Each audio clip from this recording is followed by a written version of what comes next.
Hello guys, once again, it's Matt, and today we have another video. Let's thank our members over Laning 11B and COTS. Thank you for being the full crew members, all the Foxpad members, all the Fishman members, and subscribe. Make sure to join our Discord and be a member if you want to help the channel. And today we are flying out the vegan again, the Yacht Vegan, or the JA-37C, which is the fighter version of the vegan that we have in War Thunder. And a lot of people talk about this aircraft like it's bad, or that it's the best aircraft ever, or that it needs a new aircraft, that Sweden needs a new aircraft. And to be honest, it doesn't, man. It's not that it doesn't, but the thing is, there isn't another aircraft to be added for Sweden. There basically there's not a single one. You can say about the JA-37D, but that's like, I mean, the radar, if I'm not mistaken, is the same. It changes the avionics and stuff. I might be wrong on the radar, but still, a radar will not change entirely the aircraft entirely, especially because the vegan already has a very good radar. But the main difference between the D and the C would be the AIM-120. Obviously, the AIM-120 is the missile that was chosen for the vegan D, you know. So yeah, it's complicated because, and then we have the Gripen, and we are not there yet. Okay, for you guys that are asking for a Gripen, no, we are not there yet. We're not nearly as not. We are not there yet. Okay, so no Gripen. Like, it will take at least 6 months to 1 year until we get something similar to a Gripen. Okay, but there is a thing that we can see in the vegan that would make probably a lot of the Swedish players a lot happier than they are right now, and that's the AIM-9L. I think it's, I mean, I don't understand why the vegan is an 11.0 aircraft anyway, but why not just add the AIM-9L to it and call it 11.3, you know? If you are watching my videos for a bit of time, you will know that I am a defendant of a lot of people receiving the all aspect missiles, you know. And one of the aircraft that we see here is the vegan that it can receive the RB-74. There's a thing that I don't know if Gaijin is just kind of scared of adding it and making it OP, these all aspect missiles. But to be honest, it's just, I mean, it's a matter of time, obviously, but also it's just a thing of the AIM-9L. I know it improves the reliability of you using missiles and stuff like that, because it is a missile that is way superior than an AIM-9P, you know, or the RB-74J, or the AIM-9J, obviously not the P. Um, but it's not that much, to be honest. I think IR missiles have this kind of a weird spot position that they are not that OP if they don't have IR CCM, because a lot of people, and basically 100% of the aircraft that we see in this BR, especially in this BR, they have a lot of countermeasures, or countermeasures in general, and normally you will die for a missile like that in a way that normally you would die anyway for some other thing. For example, if the target is directly behind you 1.5 kilometers max, you know, then it's so close that the missile will not have the time to actually go for the flares, you know. But even, did you see that? I mean, 1 kilometer and then the missile went for the flares. I know it's not an AIM-9L, but still. And in general, in all aspect situations, it is just easy to actually avoid a missile like the R60M, like the Magic 2, like the AIM-9L. So I think they just overestimate the ability of an AIM-9 to actually just be good, or to be honest, all these aspect missiles. I don't think it's that good, you know. That's why I kind of defend that a lot of these aircraft deserve the all-aspect missiles, especially because it kind of opens the idea of having the 4th gen aircraft more easily, you know, because probably what we will see, it's just F-15s using AIM-7Fs and AIM-9Ps, and that's basically it. and MiG-29s using the R-27 obviously, but just R-60Ms, which is fine. I think it's pretty fun to see that. I mean, it's the aircraft that counts, not just the armament. But to be honest, like, come on, we want to see these weapons, you know, it's not just for, I mean, I know they use for its statistics, but come on, it's not that effective, you know. As I said, the problem, I think it comes to the IRCCM. Missiles that had IRCCM in real life would be kind of OP, you know. So the R-73, the AIM-9M, and the MatAWG 2, if he had it in game, you know. The MatAWG 2 also had a system like that. The Python 3, PL-8, obviously. Many other missiles have that.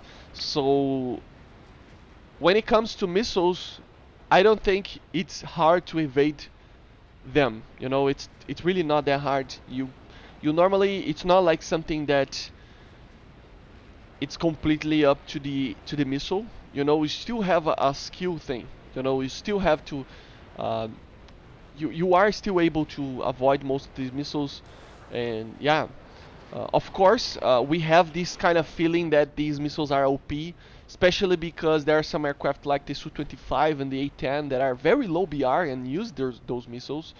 But in a general way, if you add them to the top of the dog lines over here, and everybody has it, you know, some aircraft will suffer, aircraft that didn't use these missiles maybe, but there are the exception, you know. Normally they will have all aspect missiles. Most of the aircraft that we see in the 11.3 or 11.0 bracket will have these type of missiles, which makes you think, right, a little bit, because for example, we have here the vegan, and yeah, I don't think, I mean, I know the AIM-9P is a very an alright missile to use, but the AIM-9L is, it's not, yes, it is a different missile, and maybe they are planning on like these missiles be better in the future. I don't know if they are capping the performance. I know a lot of people feel that way, but to be honest, I think it's kind of correct. There is basically only one thing that is in debate right now in the forums, that is the sensor on the AIM-9L, you know, but it's kind of being debated towards the idea that it's realistic right now. And as I said, the MatAWG 2, obviously, it's not fully modeled because it doesn't have the IRCCM. So yeah, it is a thing of maybe they are capping the missiles and stuff like that, and that's why they are not that OP, especially the MatAWG 2, I think.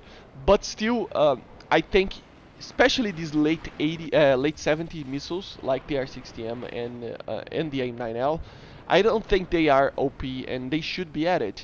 And as you're going to see in this match that I'm showing to you guys, it's a match that it shows to you that the vegan doesn't need that, but it would be fun to have it, right? Obviously, as I said, it would make it so that the BR would be increased to 11.3. Not that it would change too much, but it helps it make sure that it gets the top tier matchmaking basically every single match. Obviously, another thing that would help with these aircraft is to have an 11.7 BR, so that these kind of, if you have an all-aspect missile, it can be that, you know, or something similar to that, you know. So yeah, I don't know. I just feel like it was. I mean, that's the thing. The Vegan is a very good aircraft, but it will be the only aircraft that Sweden gets for a very long time, like a very long time. So it's very similar to the EJ Kai that I did a video this week.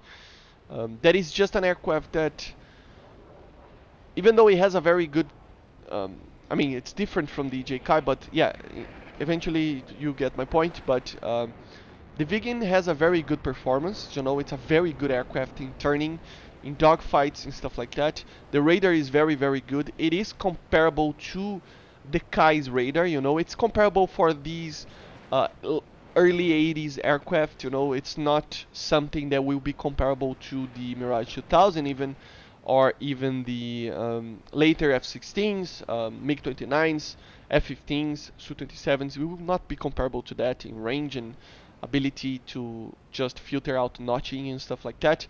But it's still a very modern radar. and one of the best in the game, you know. So yeah, that's the thing. The machine itself, it's a very good one, and I think I talked about it about this kind of syndrome that the vegans have on the AJ-37 video that I did with the custom loadout. But it is just a matter of weaponry, you know. The vegan is a very very good aircraft by itself, but its weapons are not that good, to be honest. I think the cannon is alright. They lowered in the patch. They lowered the, if I'm not mistaken, I don't know if this it's just the gun pod, but the Akan cannon was a kind of, they lowered the rate of fire of the gun. So it is a bit harder, to be honest. But I cannot confirm if it's just the pod for the AJ-37 or the actual gun on the JA-37. But still, it's a cannon that it has its problems because it doesn't have tracers, and we don't have still the radar gun sight, you know. But the main thing is that obviously the main weaponry of these aircraft is the missiles. And for the missiles, we are very limited. I mean, the RB-71 is a missile that, even though it has a very good seeker, it's a better seeker than the M7F, for example, in the sense of tracking and against ground clutter and stuff like that. But as you see on this kill, it doesn't have energy. I mean, the Skyflash, it really doesn't have energy to do anything.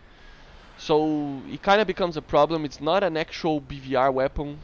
Only if the target just doesn't move from like 20 to 25 kilometers. You can get kills, but it's just the target needs to be standing still, you know.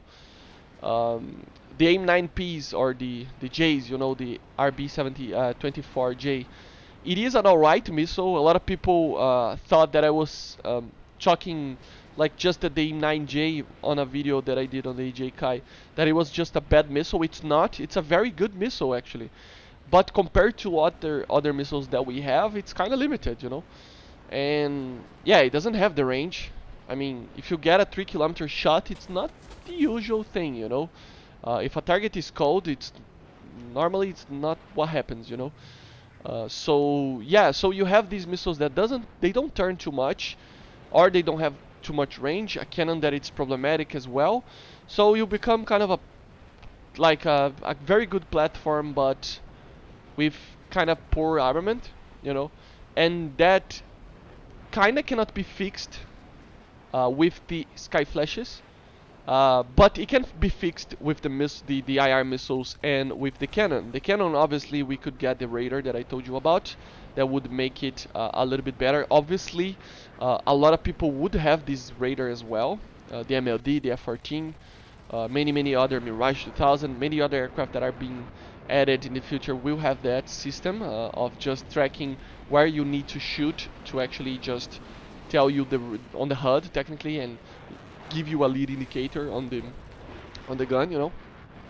But the IR missile can be helped with the AIM-9L. I don't think it's going to be OP, but I understand why people have some problems with it.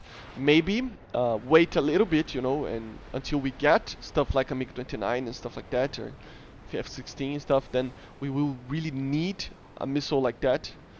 But still, I don't think it would be game changer. And people that fly Japan and fly Sweden need to understand that we kind of don't have anything else. So that's basically it. So defend that idea, you know. We need the RB-74 in the future with the vegan, because it's basically what it is coming from, like a very, like it's what's coming for a long time, you know. So yeah, kind of a forgotten aircraft right now. To be honest, it was an aircraft that was very much in the people's eyes, you know, back in the day, and right now it's kind of a forgotten machine, you know. And as you see here, I know the guy dropped some flares, but have you seen the amount of Gs that the AIM-9J pulls? It's not a lot, you know. So yeah, I think it would be fair to have that. Of course, I'm saying that only if other aircraft receive such missiles as well. I always talk about the F4F, obviously, to receive the AIM-9L as well. I always talk about the EJ Kai receiving maybe the AIM-9P4 which is an AIM-9P with the AIM-9L's kind of seeker, you know. We can receive the Kafir, for example. Come on, the Kafir deserves to have the Python 3, man. It really does. So yeah, it would just make it a little bit more effective and a little bit more fun to actually fly this aircraft. I don't think it would completely break the game. As I said, none of these missiles are completely immune for flares. Normally in all aspects, which are the main feature of these missiles, being on all aspects, you know, um, they are normally, it's their weakest point, being all aspects, you know. So yeah. So let me know in the comments what you think about the Swedish JA-37C getting the RB-74. And if you like the video, subscribe. Bye guys.